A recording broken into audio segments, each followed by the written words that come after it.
Good afternoon, everyone. My name is Sean Casey. I'm the director of the Berkley Center.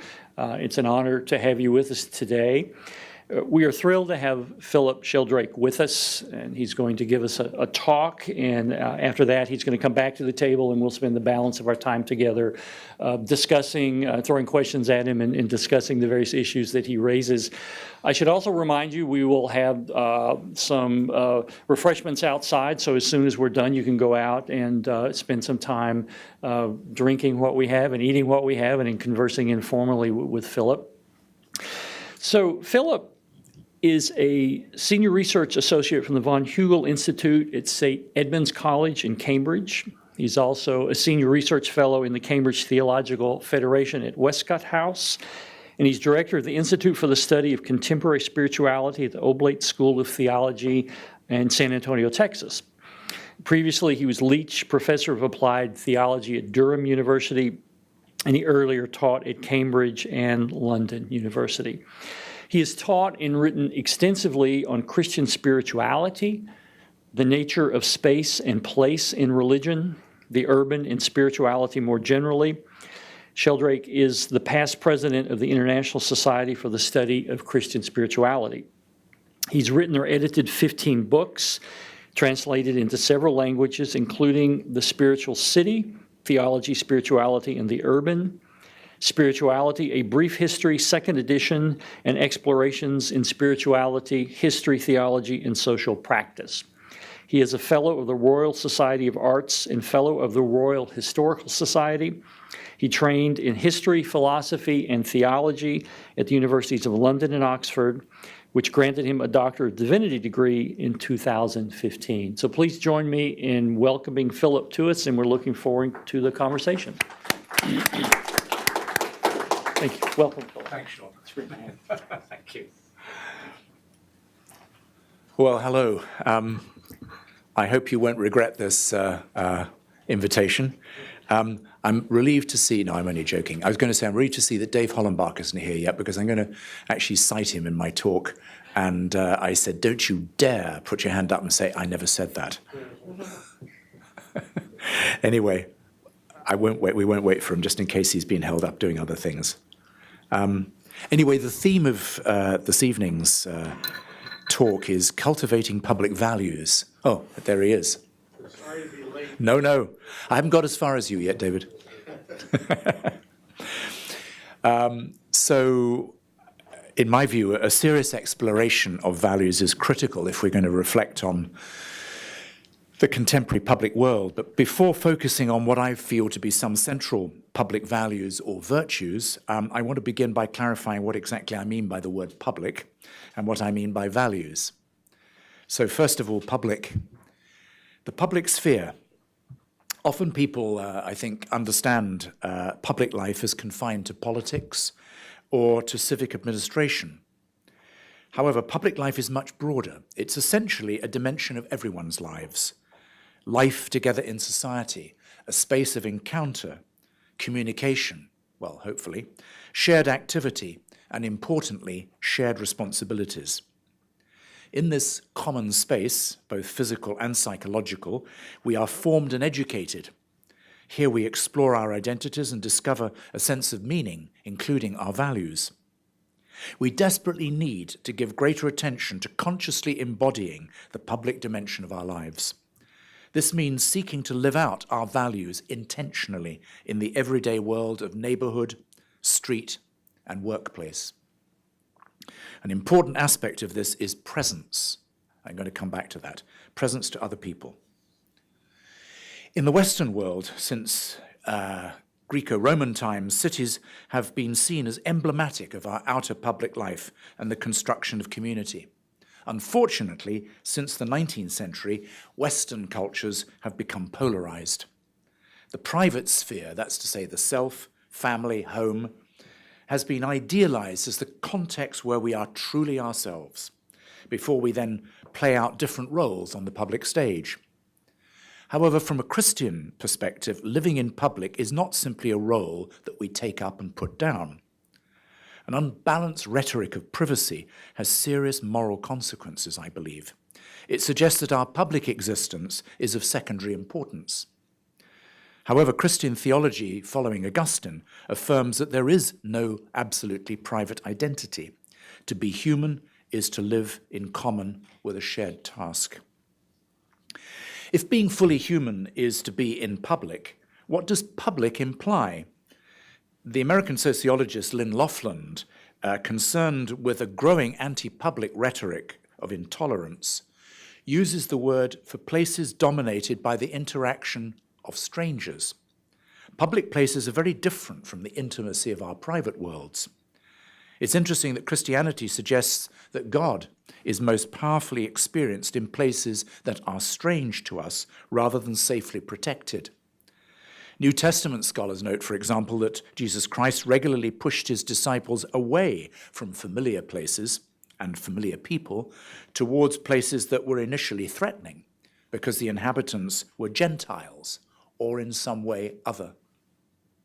So the public sphere is an arena where diverse people need to establish some form of commonality. This includes casual sociability in local neighborhoods and the less casual, though not necessarily intimate contexts, like the sports club or the church. In other words, living publicly goes beyond a purely incidental sharing of space. Rather, it implies learning how to be hospitable to difference as part of the very process of reinforcing a sense of who I am. Trouble is, the public sphere these days is often problematic. The world of politics is currently overshadowed by sexual harassment and financial impropriety. Social administration often appears uninterested in people and narrowly focused on systems. In post-industrial areas, the cry of pain at the sense of abandonment and anger at liberal elites provokes a populist revolt. In large global cities like London, there is an increasing fear of difference and of migrants.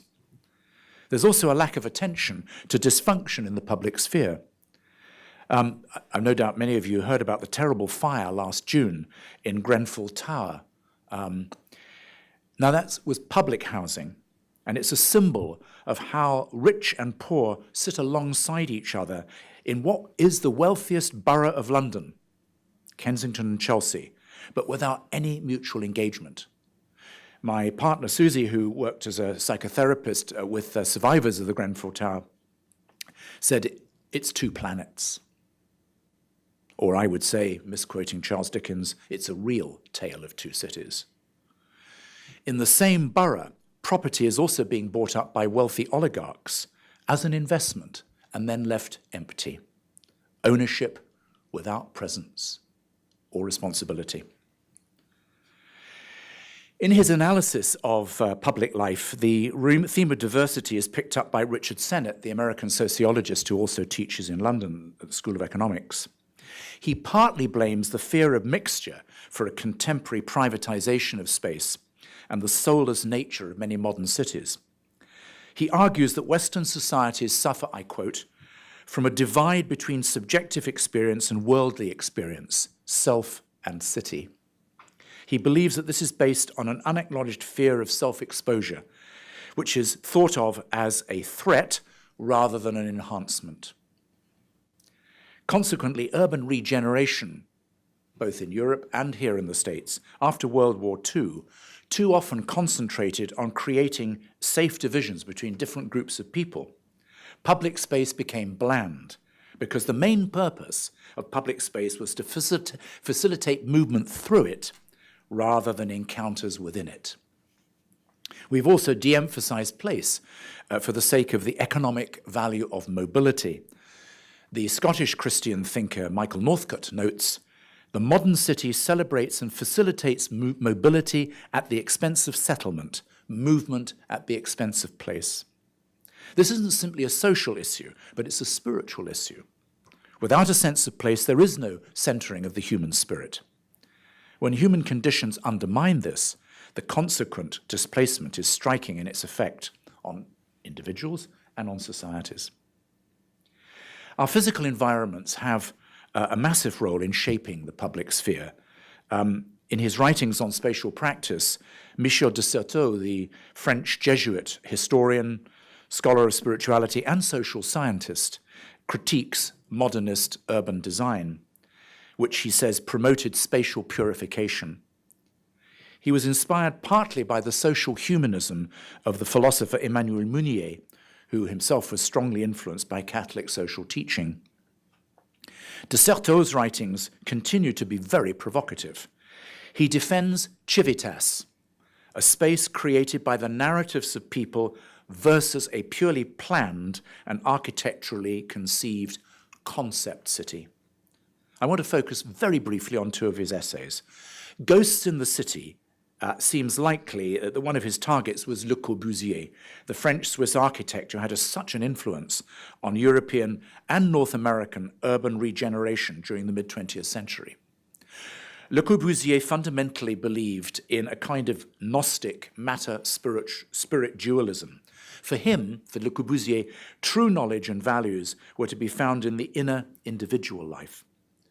His urban design sought to eliminate anything that reinforced public life as a determining factor in our identities. Consequently, his city schemes made it very difficult for people to gather together casually. In contrast, for De Certeau, a healthy city is a richly textured fabric, persistently woven, as he puts it, by its users, their ways of behaving, walking around, their casual encounters, the stories they exchange. His viewpoint was not purely socio-political. There was an important spiritual underpinning to De Certeau's defense of public life. His close collaborator, Lugia, notes that De Certeau was predisposed, as she puts it, to see wonder in everyday life by Ignatian spirituality. Everyday life, including public existence, is meant to be a spiritual exercise.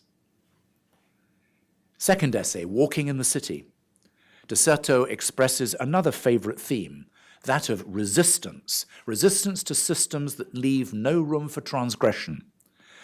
The weak, that's what he calls them, meaning those who actually live in a city rather than those who administer one, find ways to make space for themselves and to express self-determination. This is what De Certeau refers to as the noise, or the difference, a city's lifeblood, without which it's an empty shell. In De Certeau's very powerful words, I'm not quoting him, but sort of paraphrasing him, human gestures are what create the city every day. Finally, in reference to the connection between physical environments and the public sphere and public virtues, the British architect Richard Rogers, secular Jew, in his book Cities for a Small Planet, highlights key values that he thinks of as spiritual. The good city should be just, expressing social equality. Second, we should promote the importance of the beautiful city. Architecture and design, as he puts it, should stir the soul and nourish us. Third, cities should be creative, offering open-minded space where people may psychologically expand. That's his word. Fourth, the good city should be ecological, balancing nature with the built environment. Fifth, for a city to be humane, it should facilitate easy contact, casual contact, and also encourage social mixing. Finally, he says, the good city is diverse. Its design should consciously speak of the value of difference. These values are especially evident in his promotion of what he calls open-minded space, for example, city squares. He said, this is ideally person-centered. It should be accessible physically, psychologically, and spiritually. He uses those words. Open-minded space encourages diversity and enables creativity versus control and constraint. Rogers grew up actually in Florence, Italy, and he praises the Italian custom of passeggiata, casual wandering around in public that leaves room for surprise and also celebrates, he says, people's social persona. Now, values and virtues, what do I mean? There are preferences concerning appropriate courses of action or ways of life. Our values influence our attitudes, our behavior, and also, importantly, the choices we make. They're based on a sense of what's beneficial, desirable, and constructive. Now, I think values are not so much instinctual as learnt. From family, from school, university perhaps, friends, and faith communities. In contemporary terms, the notion of values is frequently linked to what we call spirituality. Modern spirituality, whether it's religious or secular, centers precisely on the deepest values and sense of meaning by which people seek to live. There's an intimate connection, I think, between values and what have been classically referred to as virtues, qualities that are seen as the foundation of a principled life, not least in the public sphere. Classically, virtues promote moral character. For Aristotle in his Ethics, virtue is about being human in the most excellent way. For the Roman philosopher Seneca, the heart of a virtuous life is prudence, prudentia. That is, the wisdom to choose well and to seek the maximum good rather than the immediately satisfying. The so-called cardinal virtues, that no doubt we've all heard about, first appear in antiquity, for example, Plato and Cicero, and are later adopted by Christian theology, for example, Ambrose, Augustine, Aquinas. The original four were seen as public virtues. Prudence is the practical wisdom to judge between appropriate and inappropriate actions. Courage embraces endurance and the ability to confront fear. Temperance implies moderation and balance, which demands restraint. Justice stands for fairness, the virtue of fairness, and to all of these were added, of course, the three theological virtues, faith, hope, and charity, the greatest of which is caritas, according to 1 Corinthians 13, love.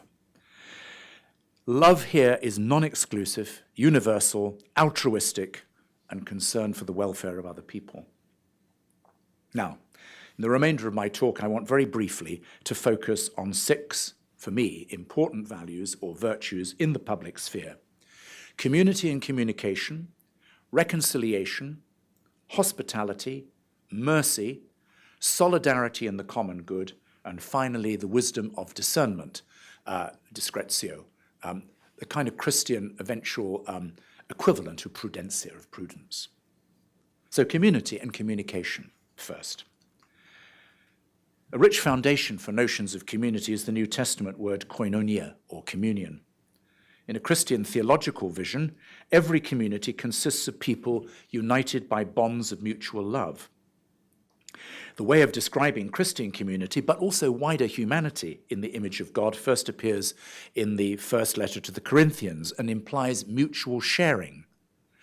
Interestingly, the Greek root for koinonia is koinon, which precisely means shared or common.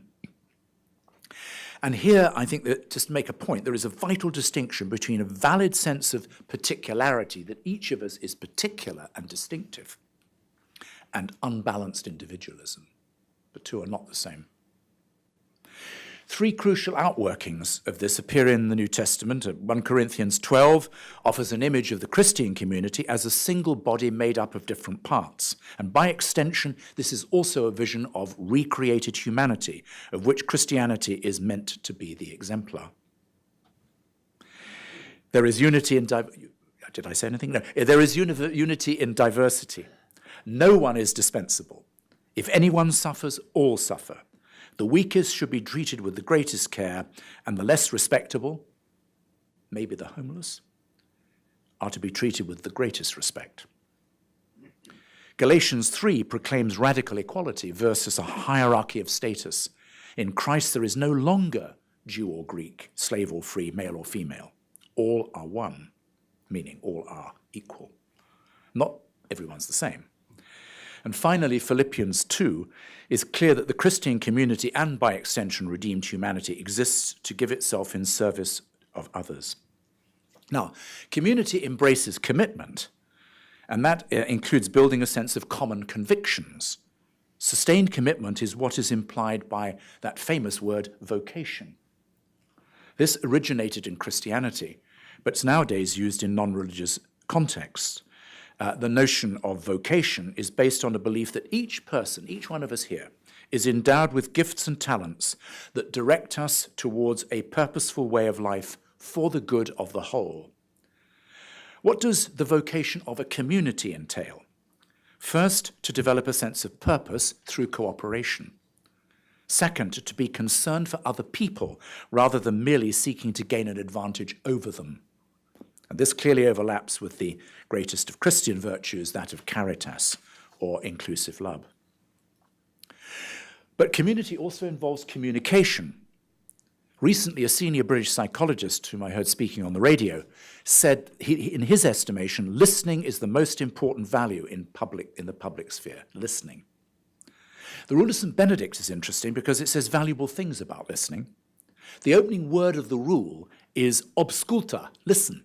It's an imperative. This sets the tone for how the rule approaches living together. At the heart of community lies a commitment to listening. For this we need to learn silence, which involves attentiveness to the other. Silence counteracts any tendency we may have to rush to destructive words. The word used for silence in the rule, interestingly, chapter 6, is taciturnitas. Deep silence is literally to be taciturn, that is to say, sparing about what I assert and how much I assert. This is the opposite of being domineering and involves keeping your mouth firmly shut so that evil thoughts don't come out. Interestingly, silence was one of the 13 social virtues listed by Benjamin Franklin. You may have heard of him, the founding father of the Republic, in his autobiography. Benjamin Franklin kept a checklist of virtues in a notebook against which he measured his responses every day. Sounds remarkably like Ignatian examen of conscience or consciousness. Franklin was an interesting mixture of Puritan religion and Enlightenment philosophy. During the occasions when he lived in London, across the 20 years from the mid-1750s to the mid-1770s, he became a founding member of the Royal Society of Arts, of which I have the honor to be a fellow. Franklin believed that our duty was to inculcate virtue and character, not simply in ourselves, but in our communities. Indeed, he explicitly says that the new republic will only survive if its citizens are virtuous.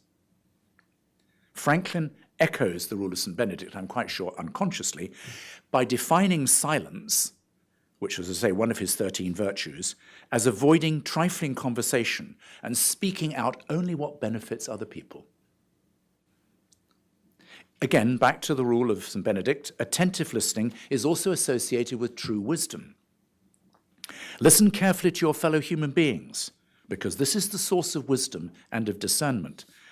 Listening implies compromise, as well as giving oneself wholeheartedly to a common task. In this discipline, we may slowly be converted to a gracious heart. Reconciliation, what about that? Well, to nurture a sense of human community and to heal the wounds of division in today's radically plural and often divided public sphere, including cities, confronts us with the challenge of engaging with alienation and seeking reconciliation. This is ethical and spiritual rather than merely social, political, or psychological. A challenging commitment to reconciliation is vital for human flourishing, but it's also central to Christian belief. South African theologian John de Gruchy suggested in his Cambridge University Halcyon lectures that teaching on reconciliation is, I quote, the inspiration and focus of all doctrines of Christian faith. What does reconciliation mean? How does it differ from conciliation or tolerance?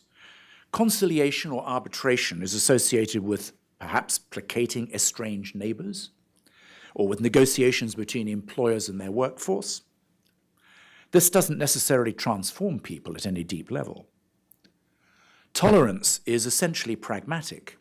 We learn to live alongside the other, but avoid significant engagement with them.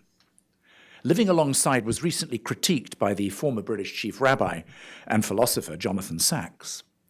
He says society is, or should be, more than a series of hotel rooms in which you can do what you like in your own room as long as you don't disturb the next door room. And he was speaking very much in favor of reconciliation.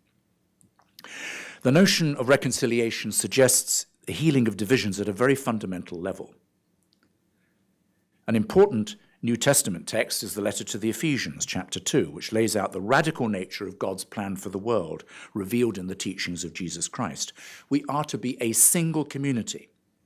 In the first instance, as I say, this implies the Christian community, described as the body of Christ. However, this doesn't exist for its own sake. On the contrary, as I've already noted, Christianity is intended to be the exemplar of a renewed humanity. The world is one in God.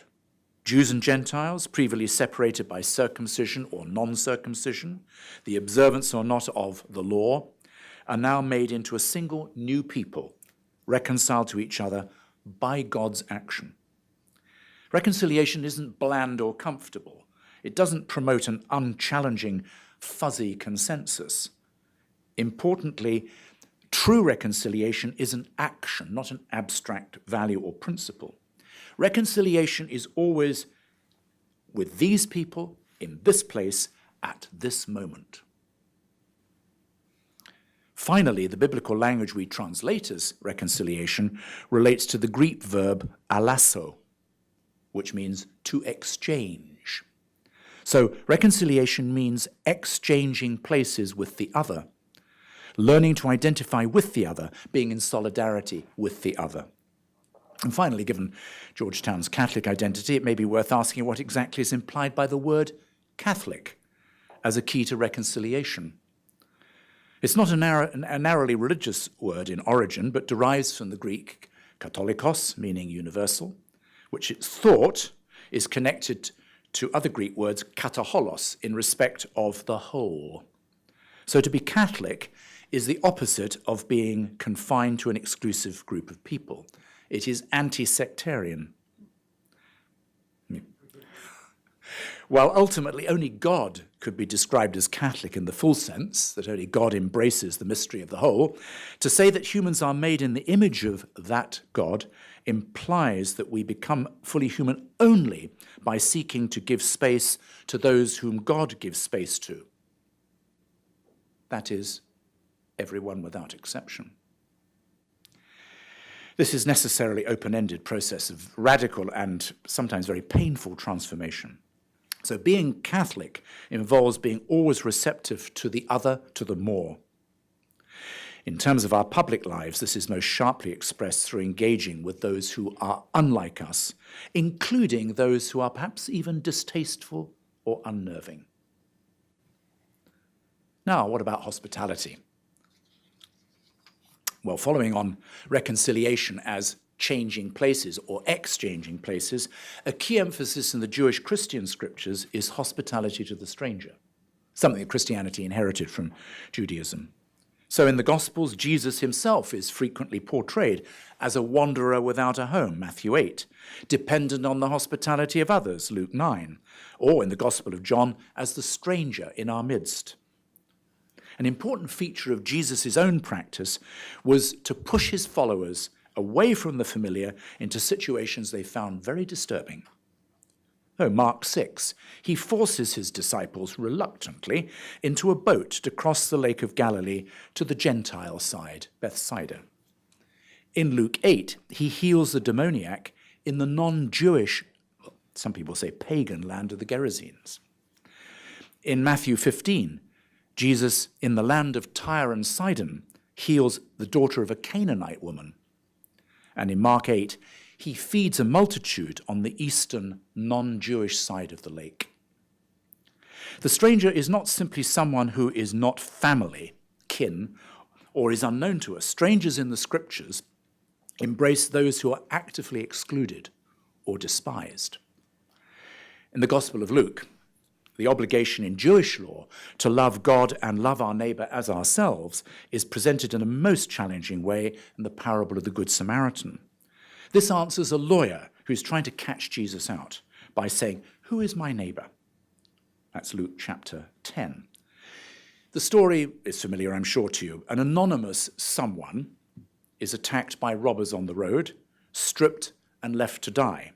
It's not clear whether this someone is a Jewish insider or a stranger. Either way, two religious worthies, a priest and a Levite, pass by, ignore the victim, and do Nothing. The person whom Jesus portrays as responding as a true neighbor is a member of the despised, outcast religious sect, the Samaritans. You can imagine his listeners. Jesus' teaching on hospitality is robust. Hospitality is to dignify someone with respectful recognition. In Luke 14, he suggests to his host at a dinner that he should, that's to say the host, shouldn't just invite those who are able to reciprocate, i.e., oh, thanks for having me for dinner this Saturday, would you like to come for dinner next Saturday? No, but that his invitation to dine should embrace the poor, the crippled, the lame, and the blind, who cannot repay him. Hospitality to the stranger is also an aspect of the final judgment in the Gospel of Matthew, chapter 25. The criterion of God's judgment is whether we have granted hospitality to the least, the hungry, the stranger, the naked, the sick, the imprisoned. Jesus' challenging teaching is that these least are members of God's family, and in welcoming them, we welcome God. But in failing to welcome them, we reject God. Again, a provocative resource for reflecting on hospitality is, once again, to show that I'm very ecumenically minded, the rule of St. Benedict, despite my Ignatian background. Chapter 53 of the rule states that all guests who arrive should be received as Christ. Excuse me for a bit of Latin. The sentence goes, and I'll explain why in a minute. Omnes supervenientes hospites tamquam Christus suscipiantur. For he himself will say, God, I was the stranger and you took me in. The rule quotes that from Matthew 25. Okay, omnes. Commentators note the word omnes literally means all. But it portrays an inclusivity linked particularly to strangeness or otherness because of the quote from Matthew, rather than simply hospitality to one of us. Omnes supervenientes. Supervenientes means literally those who arrive. So anyone who arrives should be given hospitality. It literally means those who turn up unexpectedly. However, this is not merely those who didn't call us on the phone to warn us that they were coming, but those who are a disturbing surprise to us. Close to the surface of the text is the understanding that Christians are not to be choosy about whom they welcome. Now, the word hospites is also interestingly ambiguous. It took me a long time to find all this stuff out. It can legitimately be translated as, obviously, guests, hospites, but it also is legitimately translated as strangers. The former sense of strangers is reinforced by reference, again, that I mentioned to the last judgment in Matthew 25. I was a stranger and you took me in. Finally, the word suscipiantur, so all who arrive are to be treated as guests like Christ. Suscipiantur literally means are to be received. But actually its deeper sense is to be loved, to be cherished. The stranger is someone who, not only while different from us, but perhaps because different from us, we are to value as if they were our own family. In the rule of Benedict, hospitality creates a liminal space where those who are other are genuinely met and socially ingrained differences are transcended. How are we doing? Not too bad. So far, half an hour. That all right? Can you cope with another 10 minutes? Okay. Mercy. Mercy is not one of the so-called cardinal virtues. However, it does appear among the classic Roman public virtues. It was also the focus of the recent Holy Year announced by Pope Francis. What's implied by the virtue of mercy? And how can we practice mercy, or how can practices of mercy flourish in the public sphere?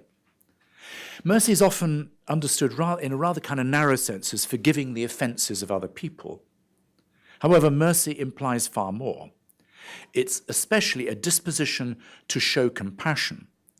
If mercy is linked to compassion, literally to suffer with, compassio, it embraces sympathy, fellow feeling, and not least, the call to offer help to those in need.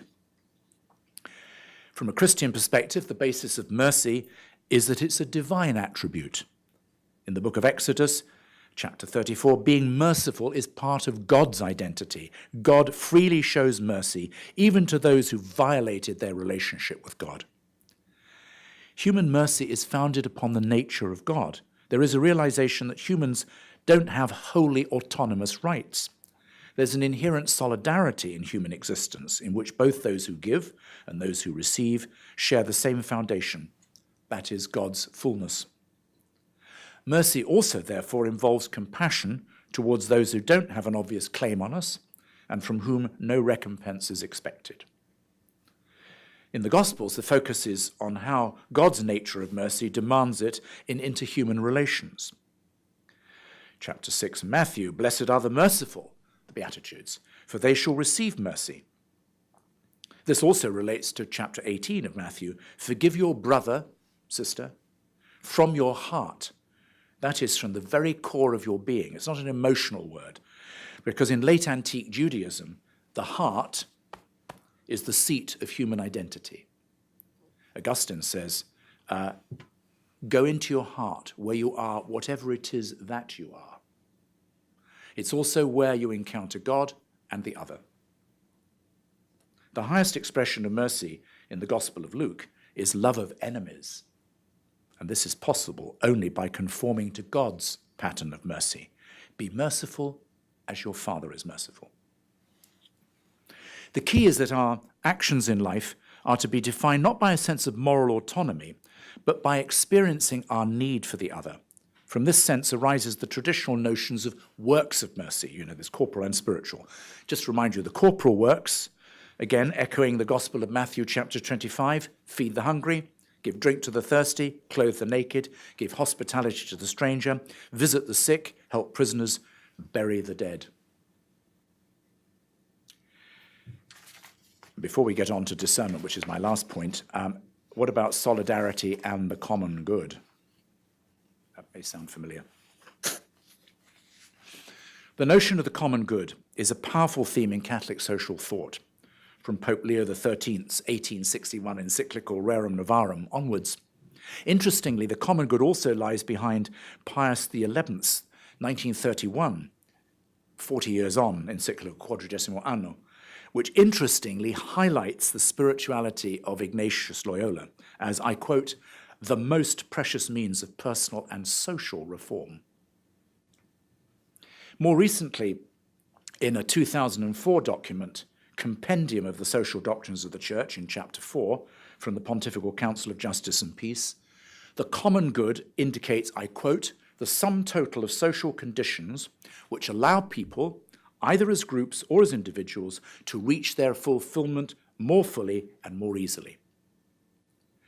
It also says that the common good is the goal underlined, of human life. I quote, the common good is the good of all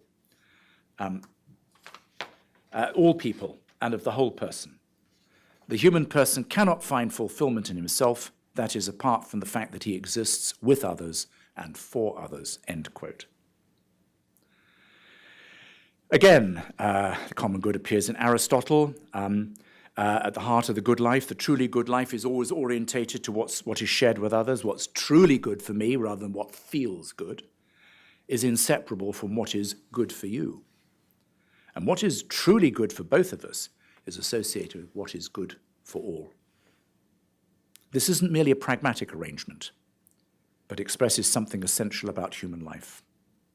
This is echoed in Roman thought, but then later in Christian thought, for example, in Augustine. Interesting, his monastic rule, the praeceptum, talks about 3 social virtues, and the third is the bonum commune, seek the common good. The pursuit of the common ideals while honoring individual needs. Augustine's ideal of community or society, the common good is the highest good of all. This is echoed by Thomas Aquinas in his Summa Contra Gentiles, writes that the supreme good, namely God, is the common good, since the good of all things depends on God. But Aquinas also went on to write about cities and about the inherently social nature of human life. Later, Ignatius Loyola, in his wider teaching on discernment, expands the common good to embrace the more universal good. So this more universal good appears repeatedly in the Jesuit constitutions, that's to say the Jesuit rule, as the criterion for decisions about mission. What is the more universal good?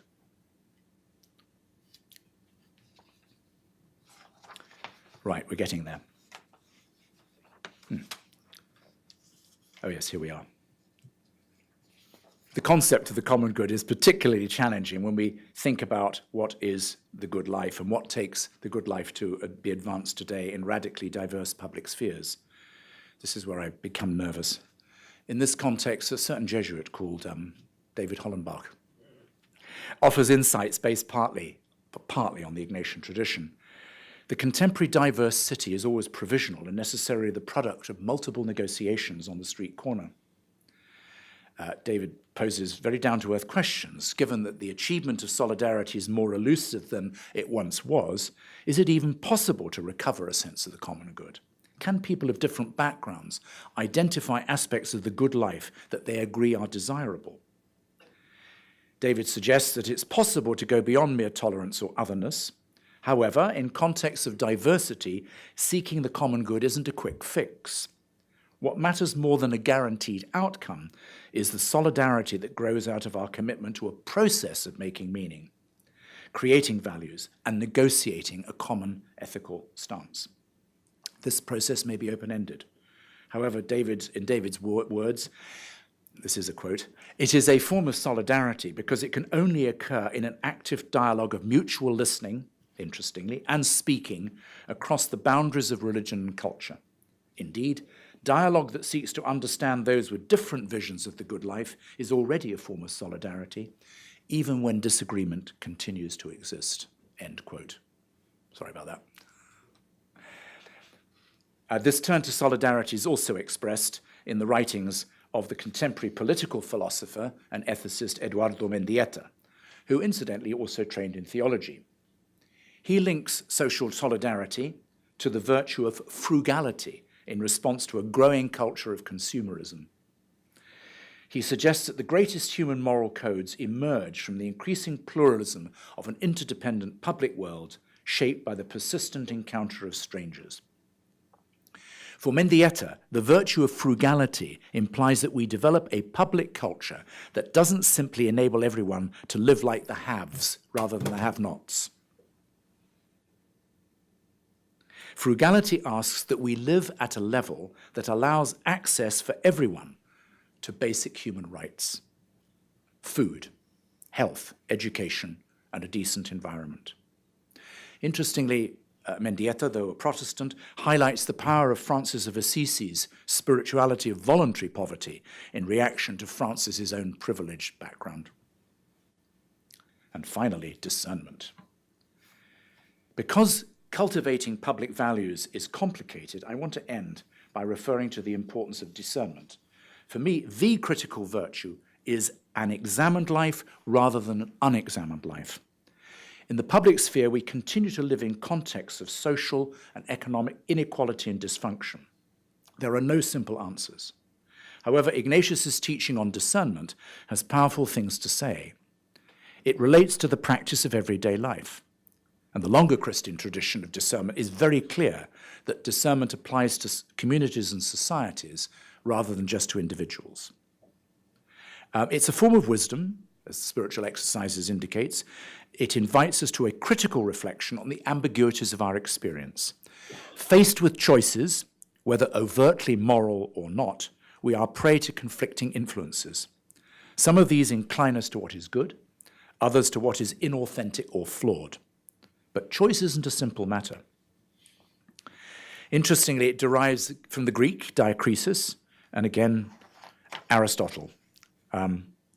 And diakrisis, or discernment, relates to his third kind of knowledge, which he calls phronesis, or practical wisdom.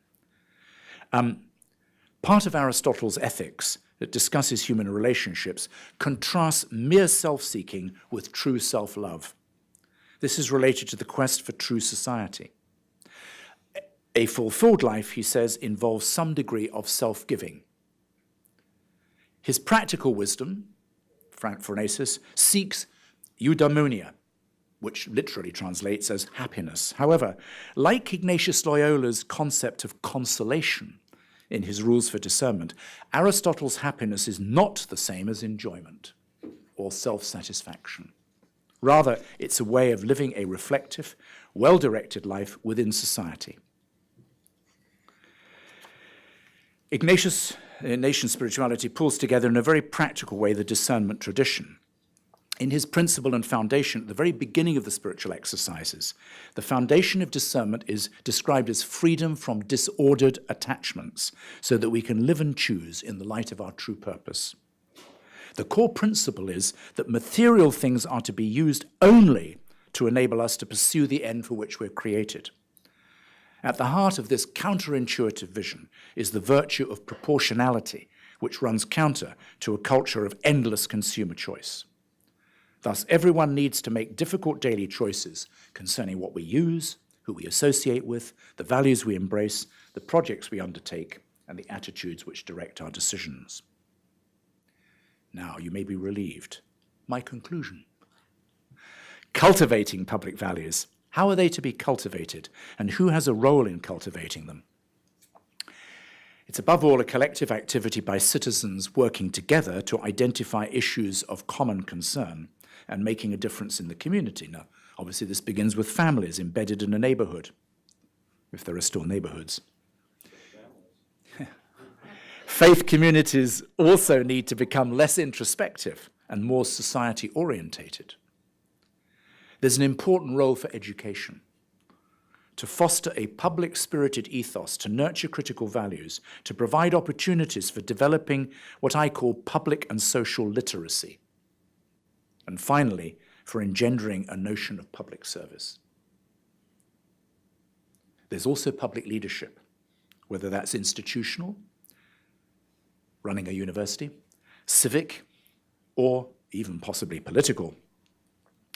Importantly, the word politics, let's remember, refers essentially not to party politics or competing parties, but to the service of the polis, the city, and the polites, that is, the citizens. Note the word service. Effective leaders, for my mind, are servants by enabling those they lead to serve the greater good. Wherever leadership is situated in organizations, neighborhoods, nations, whatever, military, whatever, the focus should ideally be on changing the world for the better. Richard Sennett, whom I've already quoted, talks of the difference between power and earned authority. The latter fosters collaboration rather than rigid order. True leaders assume responsibility rather than look after their own interests. Sound familiar? Interestingly, in new versions of workplace, business, or professional spiritualities, leadership qualities not only involve an ability to build a collective spirit, but also include, here are some words that I've been taught from people who work in that type of world, creativity, courage, and interestingly, a capacity to be inspirational, that is, to energize people with a sense of vision. Finally, especially in the public sphere, some critical dimensions of virtuous or values-driven leadership would be authenticity, character strength, especially honesty, emotional intelligence, i.e. knowing how to deal with people wisely, the absence of narcissism, that is, the absence of arrogant self-absorption, and finally, and here I end, being person-centered rather than systems-oriented.